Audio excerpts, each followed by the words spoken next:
At dawn, the wide plains of rural Texas stretched endlessly beneath a pale, glowing sky.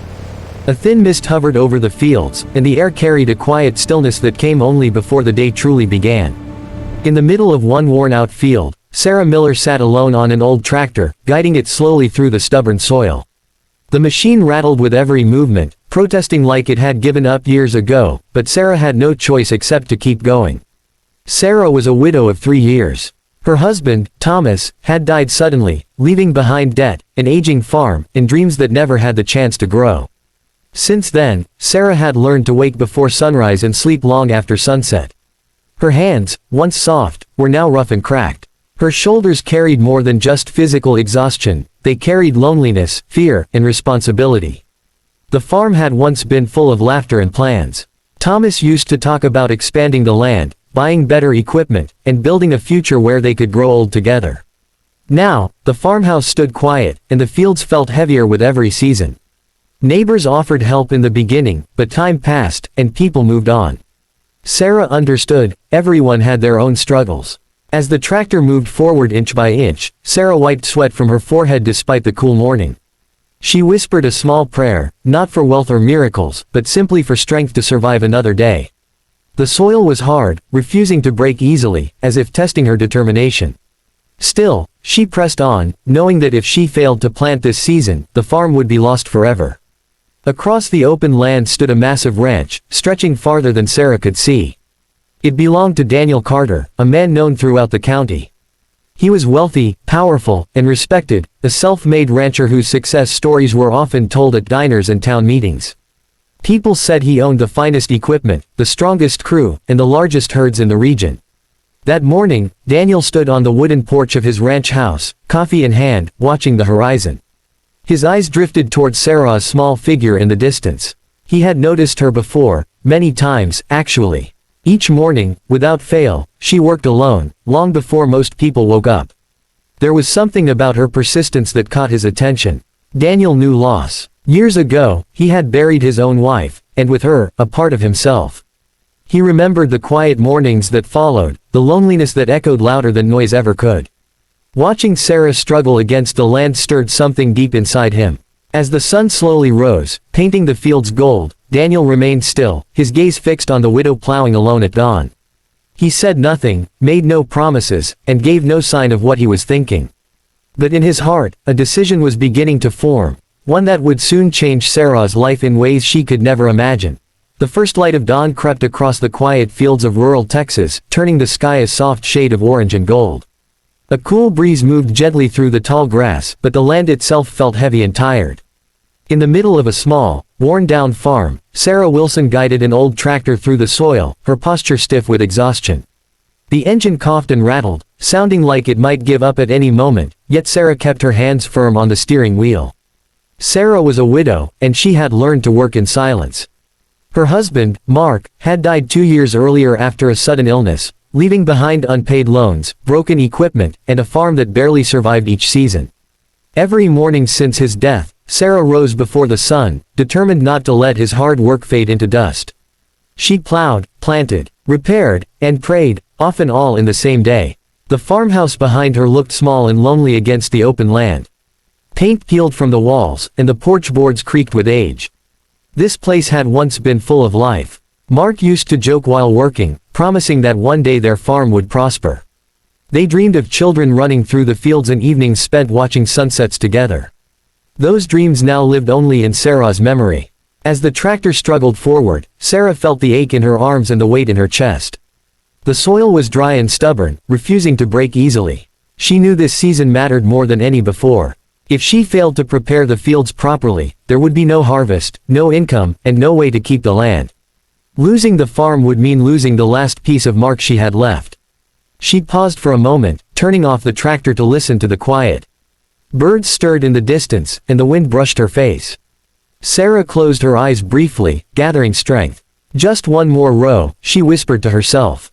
Giving up was not an option. Not far away, beyond a wide stretch of land, stood a massive ranch with new fences, powerful machines, and endless acres. It belonged to Daniel Harper, one of the richest ranchers in the county. His success was well known, people spoke of his sharp business sense and strong work ethic. That morning, Daniel stood on his porch, coffee warming his hands, watching the sunrise. His eyes eventually settled on Sarah's small farm. He noticed the lone figure on the tractor, moving slowly but steadily. He had seen her many times before, always working alone, always at dawn. Something about her determination caught his attention. It wasn't weakness he saw, it was quiet strength. Daniel's expression grew thoughtful as memories of his own loss surfaced. He understood what it meant to wake up alone and face a world that did not slow down for grief. As the sun climbed higher, Daniel continued to watch Sarah plow the fields, unaware that her lonely morning had already been noticed, and that change was closer than she ever expected. By mid-morning, the transformation of Sarah's farm was undeniable. The rented tractors had churned the stubborn soil into neat, even rows, while Daniel's crew worked tirelessly, repairing broken fences, clearing debris, and fixing the old irrigation system that had failed the previous season. Sarah stood at the edge of the field, arms crossed, unsure whether to feel grateful or embarrassed. The workers barely acknowledged her presence, they simply carried out their tasks with quiet efficiency, as if it were natural to help someone in need. When Daniel arrived in person, the sun was climbing high, casting long shadows across the freshly plowed earth. He stepped out of his truck with a calm, deliberate stride, and Sarah felt her heart tighten. She had never met him closely, though his presence in the county was well known. There was something commanding about him, not just in wealth or status, but in the way he carried himself, like someone who had seen hardship and learned from it rather than being hardened by it. "Good morning, ma'am," Daniel said politely, keeping a respectful distance. His eyes scanned the fields, lingering on Sarah's anxious face. "I thought I should check in." Sarah hesitated, her voice caught somewhere between pride and relief. I don't understand. Why are you doing all this? You didn't even ask me." Daniel's expression softened. He glanced over the crew, who were now finishing up the last repairs. "Because sometimes, help needs to arrive quietly. I've been where you are. I know what it's like to face the world alone, to feel like the land and life itself are against you. And I've learned that pride shouldn't stand in the way of survival, or of kindness." Sarah felt a lump in her throat. Words failed her, and for the first time in years, she allowed herself to simply stand still, letting the enormity of the moment sink in. She had been so accustomed to struggling alone that having someone step in without asking for anything in return felt almost unreal.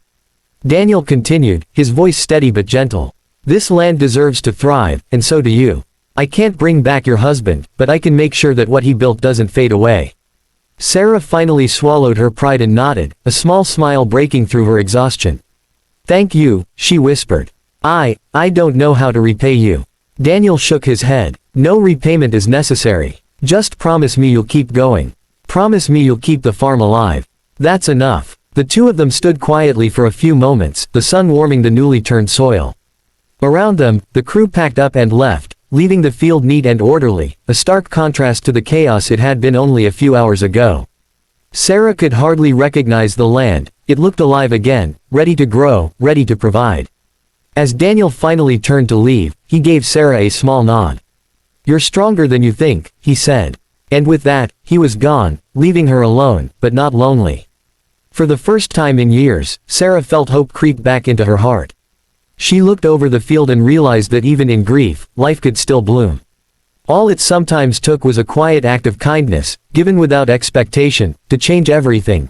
Weeks passed since Daniel's crew had arrived at Sarah's farm, and the changes were visible not only in the fields but in Sarah herself. The soil, once stubborn and dry, now lay neatly plowed and fertile, ready for seeds that promised a season of growth. The fences, repaired and straight, stood strong against the wind, and the irrigation system flowed steadily, bringing life back to the thirsty land. Every morning, Sarah rose with the sun, but now she did so with a renewed sense of purpose, feeling less burdened and more capable. Despite the work being lighter, the emotional weight she carried had shifted even more. The memory of Daniel's quiet act of kindness lingered in her mind. He had offered help without judgment, without expecting repayment or gratitude. That simple gesture had reminded her that strength didn't mean enduring hardship alone, it also meant accepting support when it came, even from unexpected sources. Word of the transformation spread through the small town. Some neighbors who had distanced themselves began returning, offering to help with planting, tending, and harvesting. It was slow at first, tentative, but Sarah welcomed them, recognizing that life was richer when shared. Even the local store owner stopped by regularly, delivering seeds and fertilizer, quietly asking if she needed anything else.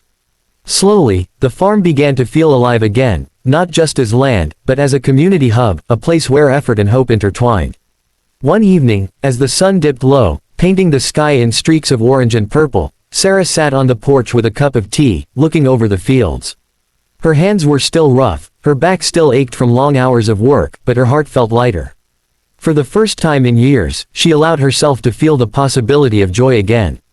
The wind carried a soft rustle through the grass, and she imagined Mark standing beside her, smiling at how far she had come. Daniel's presence remained subtle but significant. Occasionally, she saw him riding past on his horse or leaning against the fence as he surveyed the land. He never interfered with her work, never imposed, but his quiet support gave her confidence. It reminded her that some forms of generosity were powerful precisely because they left space for dignity and independence. One morning, as the first frost of the season melted into the earth, Sarah realized she had begun to smile at the future rather than fear it. She walked the rows of her fields, feeling the rich soil between her fingers, and for the first time, she felt that this farm could thrive, and so could she. Daniel's act of kindness had started a chain reaction, not just in the physical restoration of the land, but in her spirit and in the hearts of the community around her. In a land often defined by struggle and self-reliance, Sarah had discovered a new truth: strength and compassion could coexist. With every sunrise, she saw a possibility; with every seed she planted, she sowed hope. And though the challenges of life would surely return, she no longer faced them alone. In the quiet of her farm at dawn, Sarah felt a deep, steady certainty: kindness, freely given, could change everything.